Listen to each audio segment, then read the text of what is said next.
Sahabat setia Gowor yang dikasihi Tuhan, Shalom. Hari ini adalah Selasa 15 Desember 2020. Kita akan bersama-sama mendengarkan juga merenungkan firman Tuhan yang diambil dari Injil Matius 21 ayat 28 sampai dengan 32. Mari kita siapkan hati kita. Haleluya, haleluya.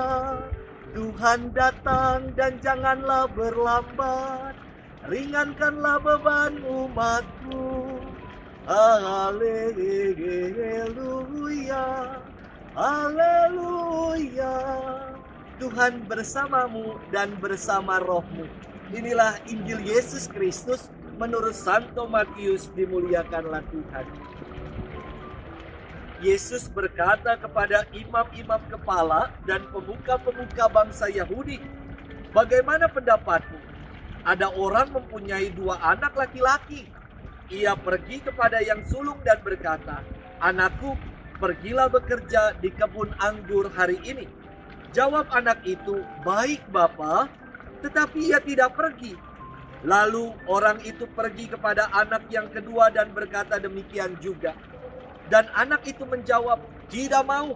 Tetapi kemudian ia menyesal, lalu pergi juga. Siapakah di antara kedua orang anak itu yang melakukan kehendak ayahnya?" Jawab mereka, "Yang kedua."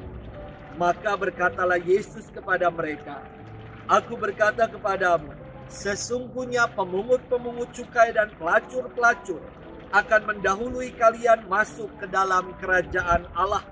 Sebab Santo Yohanes Pembaptis datang menunjukkan jalan kebenaran kepada kalian, dan kalian tidak percaya kepadanya. Dan meskipun kalian melihatnya, namun kalian tidak menyesal, dan kalian tidak juga percaya kepadanya." Demikianlah Injil Tuhan, terpujilah Kristus. Sahabat setia Gowor yang dikasihi Tuhan, ada satu buah lagu yang diangkat dari sebuah peribahasa berjudul "Tong Kosong Nyaring Bunyinya". Sepenggal liriknya di bagian awal menarik sekali untuk kita cermati. "Sedikit ngerti ngaku udah paham, kerja sedikit maunya kelihatan." Lucu sekali dan dalam banget maknanya.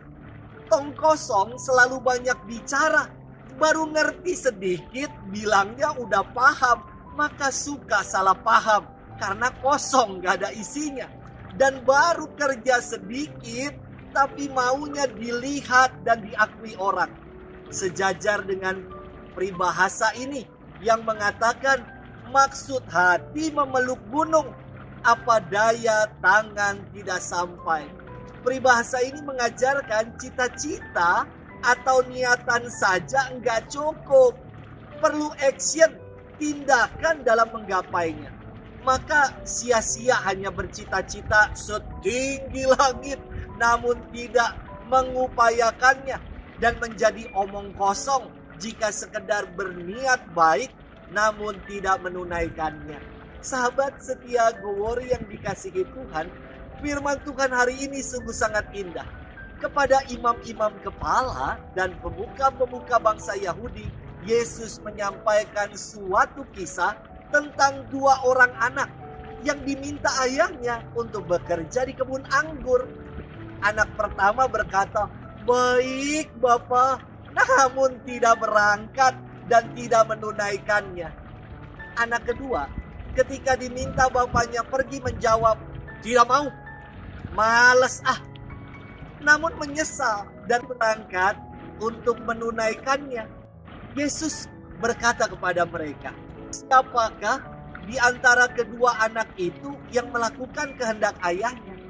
Dan mereka menjawab, "Anak yang kedua, anak yang bungsu." Sahabat setia Gowor yang dikasihi Tuhan, mudah sekali untuk berkata, "Baik, Bapa," berniat melakukan kehendak Allah dan berangan-angan menjadi pekerja di kebun anggur Tuhan. Namun tanpa perbuatan nyata aksi untuk sungguh melakukan dan menunaikannya, semua itu hanyalah pepesan kosong belaka. Melalui firman Tuhan hari ini, kita diingatkan kembali untuk setia berkomitmen dalam melaksanakan kehendak Bapa. Yang paling baik tentu adalah berkata ya kepada Bapa dan melakukannya. Namun, kalau kita pernah berpaling dan berkata tidak, males tidak pernah ada kata terlambat untuk menyesal dan bertobat. Tuhan memberkati kita sekalian dalam nama Bapa dan Putra dan Roh Kudus. Amin.